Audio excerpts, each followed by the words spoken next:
Okay. Today we will discuss a new chapter.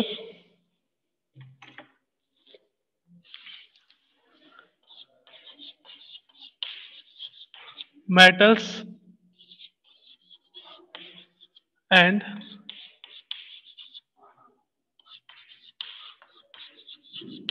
non-metals. Chapter number 3 of your NCERT book है ना कि what are the metals and what are the non-metals. तो इससे पहले अपन ने periodic table वाला chapter पढ़ा था, उसमें अपन ने देखा कि total number of elements in periodic table या इन नेचर आपके पास कितने हैं 118. तो उन 118 एलिमेंट्स को according to their physical and chemical properties अपन ने अरेंज करा उसको अपन ने कह दिया पीरियोडिक टेबल. अब उनकी फिजिकल एंड केमिकल प्रॉपर्टीज के बेसिस पे कुछ एलिमेंट्स को तो अपन क्या कह देते हैं कि दीज आर मेटल्स. लाइक मैंने आपको कहा कि जो लेफ्ट पोर्शन है पीरियोडिक टेबल का वहां पे क्या प्रेजेंट होती है आपके पास मेटल्स होती है, मिडिल पोर्शन में भी आपके पास क्या प्रेजेंट होती है मेटल, और बॉटम पोर्शन में भी अपने पास क्या प्रेजेंट होती है मेटल्स. कुछ अपने पास क्या जाते हैं नॉन मेटल्स. वो कहाँ रहती है राइट पोर्शन में, राइट हैंड साइड में जो भी आपके पास एलिमेंट्स हैं उसको अपन क्या कह देते हैं नॉन मेटल्स. और थर्ड वन आ जाते हैं आपके पास मेटलॉइड्स. क्या होता है मेटलॉइड्स कि वो एलिमेंट्स जो मेटल और नॉन मेटल दोनों के जैसी प्रॉपर्टी रखते हैं उसको आप क्या कह देते हैं मेटलॉइड्स कहते हैं. मीन्स जो टोटल 118 एलिमेंट्स हैं उनको अपन क्लासिफाई करते हैं 3 कैटेगरीज में. First metal, second non metal, third metalloid. तो अपने इस चैप्टर में तीनों के बारे में डिस्कस कर लेंगे, थोड़ा बहुत मेटलॉइड के बारे में बता देंगे ना. अब इस चैप्टर की बात करें तो लास्ट ईयर तक इसमें मेटलर्जिकल प्रोसेस भी थे जिसमें मेटल और से कैसे pure form of metal obtain की जाती है उसके सारे मेथड्स थे. तो वो इस बार पार्ट अपना रिमूव कर दिया गया है. तो अपने पार्ट में क्या रहेगा metals and non metals, means physical and chemical properties of the metals and non metals. और उसके साथ अपने पास क्या रहेगा कि आयोनिक बॉन्ड का फॉर्मेशन कैसे होता है. तो मेटल एंड नॉन मेटल में सबसे पहले अपन देखेंगे किसके बारे में कि मेटल्स के बारे में कि व्हाट आर द मेटल्स, क्या होती है मेटल्स. तो देखें कि मेटल्स हैं क्या, उनको अगर अपन डिफाइन करें तो मेटल्स वो होती है जिसकी सरफेस शाइनिंग हो, यानी कि वो क्या हो लस्टर हो. या अपन यूं कह सकते हैं कि मेटल्स वो होती है जो मेलिएबल हो, जो डक्टाइल हो, है ना. हर एक को डिफाइन करेंगे कि व्हाट इज मेलिएबल, है ना, व्हाट इज आपके पास कौन सी डक्टाइल का मीनिंग क्या होता है. तो अगर मेटल्स की बात करें जनरली कि मेटल्स क्या होती है, वो एलिमेंट्स जो इलेक्ट्रॉन लूज कर सकते हैं, जो इलेक्ट्रॉन डोनेट कर सकते हैं उसको आप क्या कहते हो मेटल्स कहते हैं. वो सारे एलिमेंट्स जो इलेक्ट्रॉन डोनेट करते हैं और इलेक्ट्रॉन डोनेट करके कैटायन का फॉर्मेशन करेंगे उसको अपन क्या कह देंगे मेटल. कि ये जैसे मेटल एम, इससे आपको क्या मिला M+N इलेक्ट्रॉन. तो ऐसे सारे एलिमेंट को आप क्या कह देते हो मेटल्स कह देते हो. एक्सेप्शन इसमें क्या आ जाता है hydrogen. Hydrogen is a non metal. Hydrogen भी इलेक्ट्रॉन लूज करता है. आपको पता है कि हाइड्रोजन के पास 1 इलेक्ट्रॉन होता है, तो ये अपना स्टेबल होने के लिए क्या करता है H++ इलेक्ट्रॉन का फॉर्मेशन करता है. तो मेटल्स की अगर जनरल एक डेफिनेशन देखें तो वो डेफिनेशन क्या हो जाती है कि वो एलिमेंट जो क्या करती हैं इलेक्ट्रॉन लूज कर सकते हैं उसको अपन क्या कह देते हैं मेटल्स कह देते हैं. जैसे अपने पास आ गया लिथियम, आ गया सोडियम, आ गया पोटेशियम, रुबीडियम, सीजियम, है ना, बेरिलियम, मैग्नीशियम, कैल्शियम, ये सारे के सारे क्या होते हैं मेटल्स होते हैं. कि सर प्लस एन का मीनिंग क्या है कि कितने इलेक्ट्रॉन आपने रिलीज करे. कि जैसे कि मैंने लिखा आपके पास कि मेरे पास Na है, तो अपने को पता है कि Na क्या करता है, एक इलेक्ट्रॉन लूज करता है, Na++ इलेक्ट्रॉन का फॉर्मेशन करता है. मैंने कहा मेरे पास मैग्नीशियम है, तो मैग्नीशियम क्या करेगा Mg+2 का फॉर्मेशन करेगा, प्लस क्या आएगा 2 इलेक्ट्रॉन. मेरे पास आ गया मान लीजिए एल्यूमिनियम, तो एल्यूमिनियम क्या करेगा Al+3 प्लस किसका फॉर्मेशन करेगा 3 इलेक्ट्रॉन का. तो इलेक्ट्रॉन लूज करने की जो टेंडेंसी है वो मोस्ट ऑफ किसकी रहेगी आपके पास मेटल्स की. ओके. अब बात करते हैं कि कौन कौन सी प्रॉपर्टीज है मेटल्स की. तो सबसे पहले डिस्कस करेंगे physical properties of matter. Metal की फिजिकल प्रॉपर्टी क्या क्या है, उसके बाद अपन डिस्कस करेंगे किसके बारे में, केमिकल प्रॉपर्टीज के बारे में।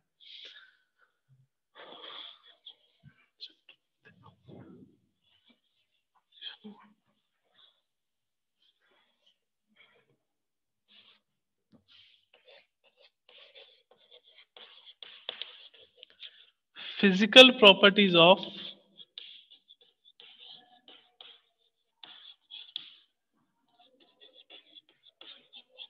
Metal. First physical property metal की क्या आती है कि मेटल्स आर वेरी हार्ड, बहुत ज्यादा हार्ड होते हैं।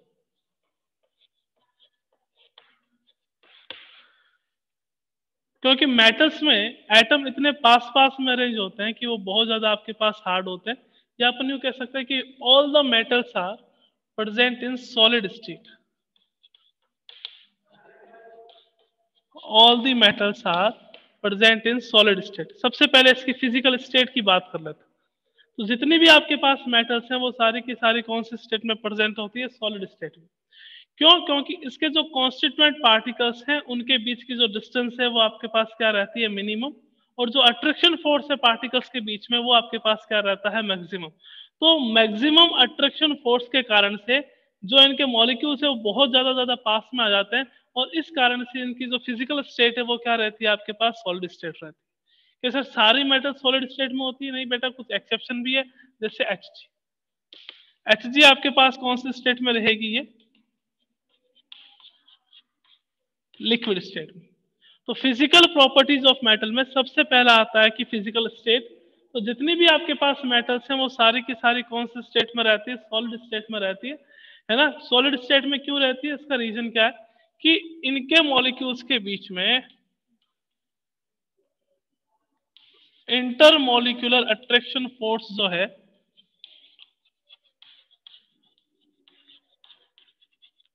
वो स्ट्रांग होता है। स्ट्रांग इंटरमॉलिक्यूलर अट्रैक्शन फोर्स के कारण से इंटरमॉलिक्यूलर डिस्टेंस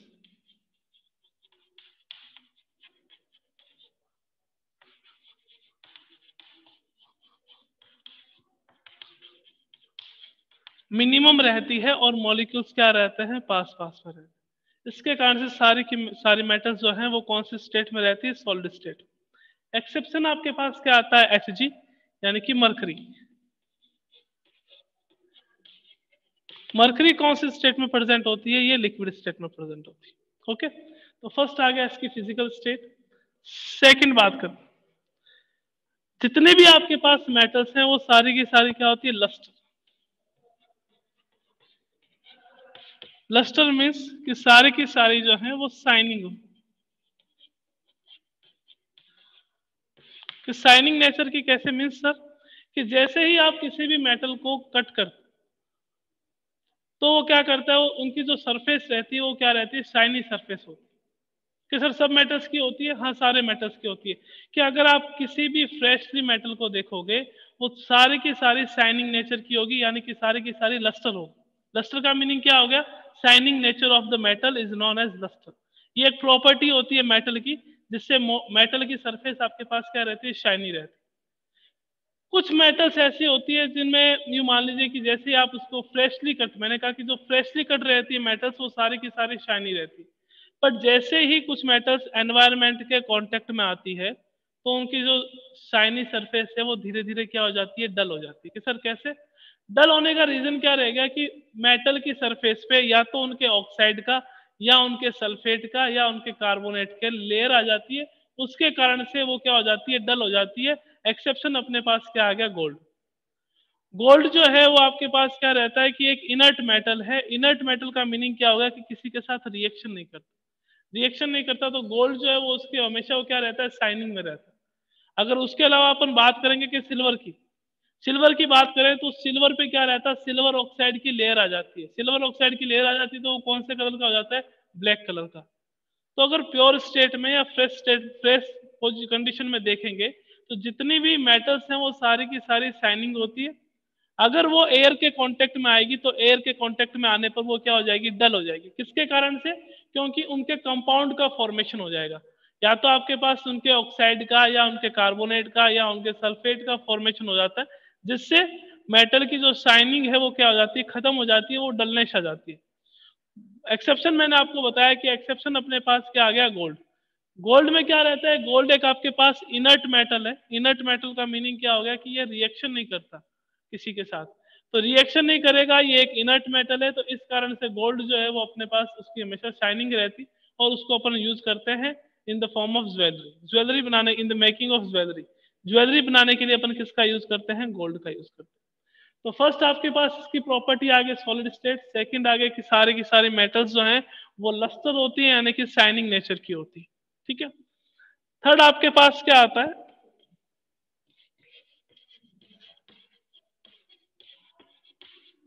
हार्डनेस। जितनी भी मेटल्स हैं वो सारी की सारी बहुत ज्यादा हार्ड होती है, very hard. All the metals are very hard. कुछ का एक्सेप्शन है जिसको आप नाइफ से भी कट कर सकते हो, like lithium, sodium, potassium, these are soft metal. इसको आप क्या कर सकते हो, नाइफ से भी कट कर सकते हो। बाकी जितने भी मेटल्स हैं वो बहुत ज्यादा क्या रहती है आपके पास, हार्ड रहती है, हार्डनेस बहुत ज्यादा होती है मेटल्स की। प्रॉपर्टीज में फर्स्ट आपके पास क्या था, solid state. Solid state means कि मेटल की जो फिजिकल स्टेट रहेगी वो सॉलिड स्टेट है, बिकॉज उनमें आपके पास strong intermolecular force of attraction present होता है, उस कारण से इनके बीच की जो डिस्टेंस है, मॉलिक्यूल के बीच की डिस्टेंस, वो मिनिमम रहती है। सेकंड क्या था कि लस्टर, सारी की सारी मेटल्स जो है वो शाइनिंग नेचर की होती है। थर्ड वन अपने पास क्या है, हार्डनेस। मेटल्स जो है वो सारी वेरी हार्ड होती है, बहुत ज्यादा हार्ड होती है। कुछ आपके पास एक्सेप्शन आ जाते हैं, लाइक लिथियम, सोडियम, पोटेशियम, जिसको आप नाइफ से भी कट कर सकते हैं। नेक्स्ट आते हैं फोर्थ पे,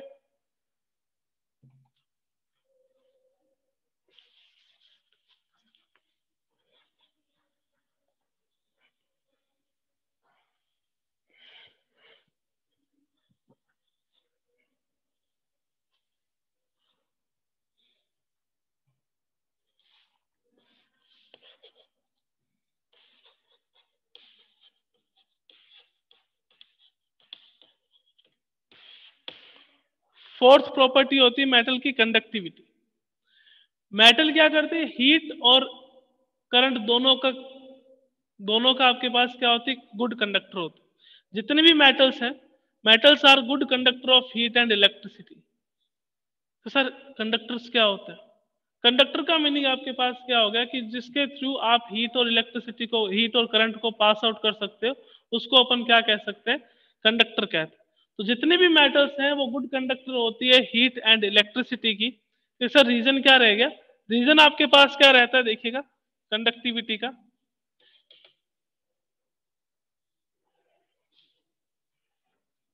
बिकॉज ऑफ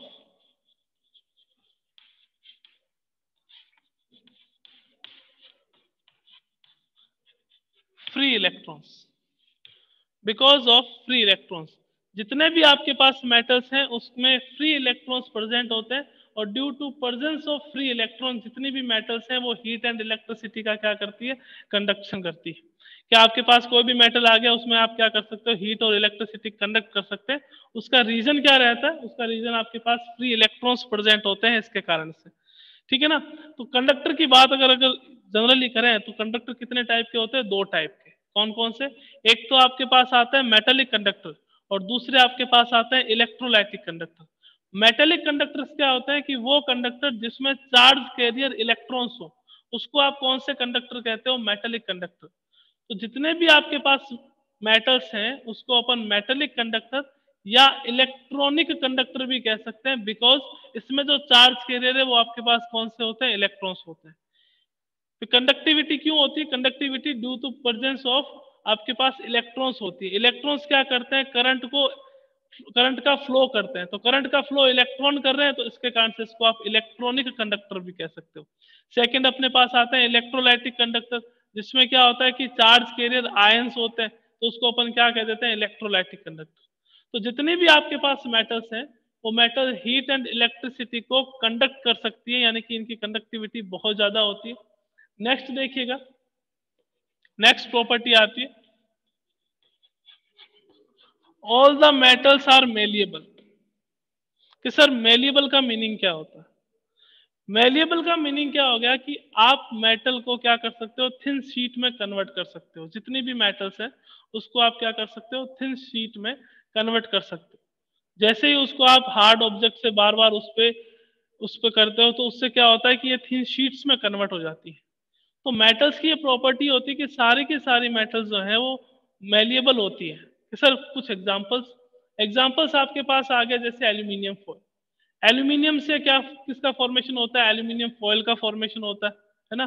जैसे आपके पास आ गया कि आयरन से अपन क्या करते हैं, मोटर बाइक की बॉडीज बनाते हैं, तो वो भी आपके पास किसका होगा कि आयरन जो है वो एक मेटल है, उसमें क्या प्रेजेंट होता है, मेलिएबिलिटी प्रेजेंट होती है, जिससे आप क्या कर सकते हो, उससे मोटर बाइक की बॉडीज बना सकते हो, एल्यूमिनियम फॉयल का फॉर्मेशन कर सकते हो।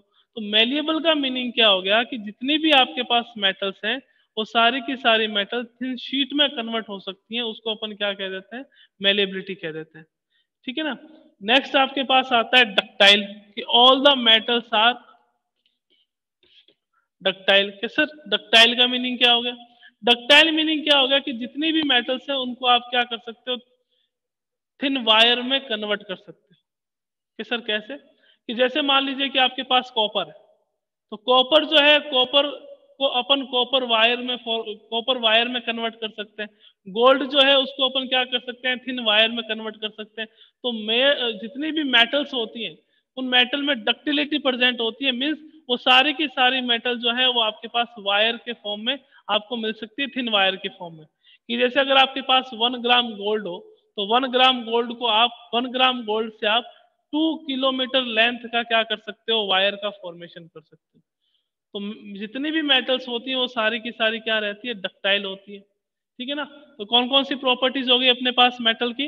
फर्स्ट फिजिकल प्रॉपर्टीज की बात करें तो फर्स्ट प्रॉपर्टी मेटल की आती है कि जितनी भी आपके पास मेटल्स हैं वो सारी की सारी क्या होती है, सॉलिड स्टेट में प्रेजेंट होती है। एक्सेप्शन आपके पास क्या आ गया, मर्क्यूरी।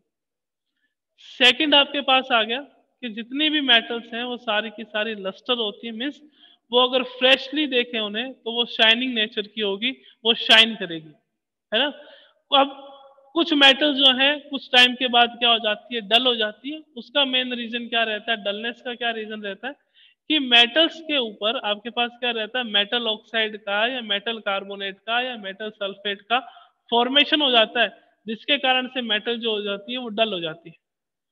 इसमें आपके पास एक गोल्ड आता है, वो हमेशा क्या करता है, शाइन करता है, शाइनिंग नेचर हमेशा रहती है गोल्ड की।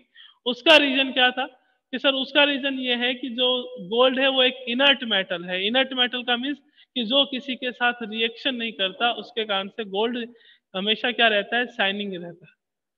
कि सर सिल्वर ब्लैक हो जाता है कुछ टाइम बाद, तो उसका रीजन क्या रहता है कि सिल्वर पे सिल्वर ऑक्साइड की लेयर, ऑक्साइड की एक लेयर आ जाती है, ऑक्सीजन की लेयर आ जाती है, जिससे किसका फॉर्मेशन होता है, सिल्वर ऑक्साइड का। और इसके कारण से सिल्वर जो है वो आपको ब्लैक कलर का दिखाई देता है। ठीक है। फिर बात करें हार्डनेस की, तो जितनी भी मेटल्स है वो बहुत ज्यादा हार्ड होती है। कुछ एक्सेप्शन आ जाते हैं आपके पास, जैसे सोडियम आ गया, लिथियम आ गया, कि इनको आप क्या कर सकते हो, नाइफ से भी कट कर सकते हो, ये इतने ज्यादा सॉफ्ट होती है। कुछ मेटल्स बहुत ज्यादा सॉफ्ट होती है, जैसे लिथियम हो गया, सोडियम हो गया, पोटेशियम हो गया। अदरवाइज जितनी भी मेटल्स है वो बहुत ज्यादा हार्ड रहती है। ठीक है। फोर्थ अपने पास क्या प्रॉपर्टी आ गई, कंडक्टिविटी। थर्मल कंडक्टर भी होते हैं और इलेक्ट्रॉनिक, और आपके पास करंट का भी क्या कर सकते हैं, कंडक्शन कर सकते हैं। तो दोनों को एक ही पॉइंट में यहाँ पे एक्सप्लेन करा है, कंडक्टिविटी। कि जितनी भी मेटल्स हैं वो हीट एंड इलेक्ट्रिसिटी को कंडक्ट कर सकती हैं। उसका मेन रीजन क्या रहता है कि आपके पास मेटल जितनी भी होती है उसमें फ्री इलेक्ट्रॉन्स प्रेजेंट होते हैं। वो फ्री इलेक्ट्रॉन क्या करते हैं, चार्ज कैरियर के जैसे एक्ट करते हैं और चार्ज को एक एंड से दूसरे एंड तक लेके जाते हैं, जिससे क्या होता है, उनमें कंडक्शन होता है। तो जितनी भी मेटल्स हैं वो आपके पास गुड कंडक्टर होती है इलेक्ट्रिसिटी की और साथ में हीट की। हीट एंड इलेक्ट्रिसिटी दोनों का गुड कंडक्टर होती है ड्यू टू प्रेजेंस ऑफ आपके पास फ्री इलेक्ट्रॉन। तो मेटल्स की प्रॉपर्टी के बारे में बात करें, नेक्स्ट आता है मेलिएबल। जितनी भी आपके पास मेटल होती है वो सारी की सारी मेलिएबल। के सर मीनिंग क्या होता है मेलिएबल का। मेलिएबल का मीनिंग ये हो गया कि आप मेटल को थिन शीट में कन्वर्ट कर सकते हो, उसको अपन क्या कहते हैं, उस प्रॉपर्टी को मेलिएबल कहते हैं। नॉन मेटल को नहीं कर सकते। कि जब भी आप क्या करते हो, मेटल को बार बार अपन देखते हैं कि मान लीजिए किसी हार्ड ऑब्जेक्ट से बार बार मारते हैं तो वो क्या हो जाता है, थ्री शीट में कन्वर्ट हो जाती है।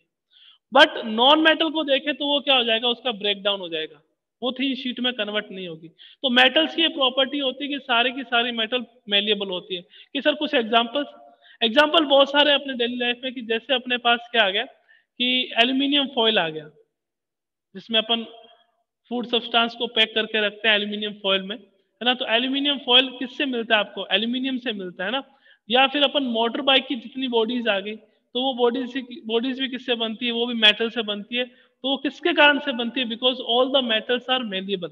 जितनी भी मेटल्स हैं वो सारी की सारी क्या होती है, मेलिएबल होती है, यानी कि मेटल्स को आप थिन शीट में कन्वर्ट कर सकते हो। फिर नेक्स्ट प्रॉपर्टी आती है आपके पास डक्टाइल। जितने भी मेटल्स हैं उनमें डक्टिलिटी प्रेजेंट होती है। डक्टिलिटी का मीनिंग ये हो गया कि मेटल को आप थिन वायर में कन्वर्ट कर सकते हो। कि सर कैसे कर सकते हैं, कि जैसे आपके पास आ गया कॉपर वायर, जैसे आपके पास आ गया गोल्ड वायर। कि सर गोल्ड का वायर, गोल्ड जो है आपको पता होगा शायद कि 1 ग्राम गोल्ड को आप 2 किलोमीटर लेंथ तक के वायर में कन्वर्ट कर सकते हो। यानी कि गोल्ड जो है वो बहुत ज्यादा डक्टाइल होता है, बहुत ज्यादा आपके पास क्या रहता है, डक्टाइल। यानी कि जितने भी मेटल्स हैं उसको आप क्या कर सकते हो, थिन वायर में कन्वर्ट कर सकते हो। तो अगर किसी भी एलिमेंट में ये सारी प्रॉपर्टीज होती हैं, तो उन एलिमेंट्स को अपन क्या कह देते हैं कि ये आपके पास क्या होगी, मेटल्स। कि सर इतनी प्रॉपर्टीज है क्या, नहीं, कुछ और प्रॉपर्टीज भी हैं, देखिएगा कैसे, कौन कौन सी। नेक्स्ट आता है अपने पास सोनोरिटी। जितनी भी मेटल्स हैं वो सारी की सारी क्या होती है, सोनोरस। कि सर सोनोरस का मीनिंग क्या होगा, कि जितने भी मेटल्स हैं अगर आप उसको किसी हार्ड ऑब्जेक्ट से मारते हो, टच करते हो, तो वो क्या करती है, आवाज करती है। उसमें क्या होता है, कुछ आवाज आती है, साउंड आता है। कि सर कैसे, जैसे स्कूल में बात कर लें, स्कूल में बेल है, तो आपके पास जैसे कोई भी मेटल है उस पर अगर हार्ड ऑब्जेक्ट से मारोगे तो क्या होगा, उससे साउंड जनरेट होगा। तो जितनी भी मेटल्स है वो क्या करती है, हार्ड ऑब्जेक्ट से टच करने पर साउंड जनरेट करती है। तो सारी की सारी मेटल्स आपके पास क्या रहती है, सोनोरस होती है। यानी कि मेटल्स में सोनोरिटी प्रेजेंट होती है। सोनोरिटी मीन्स समझ गया आप, कि सोनोरिटी का मीनिंग क्या हो गया, कि अगर आप मेटल को हार्ड ऑब्जेक्ट से टच करते हो तो सारी की सारी मेटल जो है वो क्या करती हैं, साउंड प्रोड्यूस करती हैं। इस फिनोमिना को, इस प्रॉपर्टी को आप क्या कहते हो, सोनोरिटी कहते हैं। नेक्स्ट अपने पास आता है melting point and boiling point.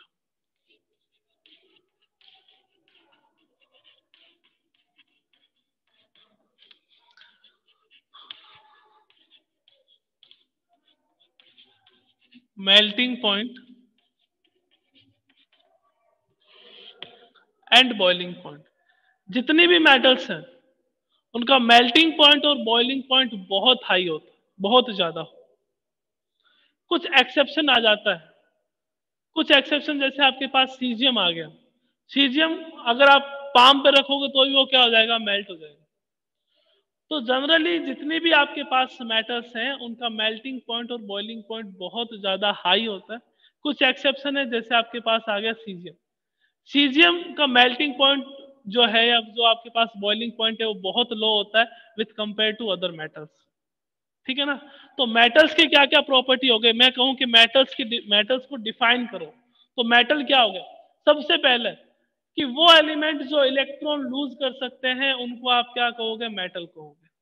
Second, जो सॉलिड स्टेट में प्रेजेंट हो, है ना, उसके साथ साथ हार्ड हो, और आपके पास क्या हो जाता है, हार्डनेस के साथ साथ कि वो मेलिएबल हो, डक्टाइल हो, लस्टर हो, और सोनोरस हो। तो वो सारे एलिमेंट्स आपके पास क्या होंगे, मेटल्स होंगे। तो मेटल्स को अगर कंबाइनली अगर डेफिनेशन देखें तो क्या होगा, दैट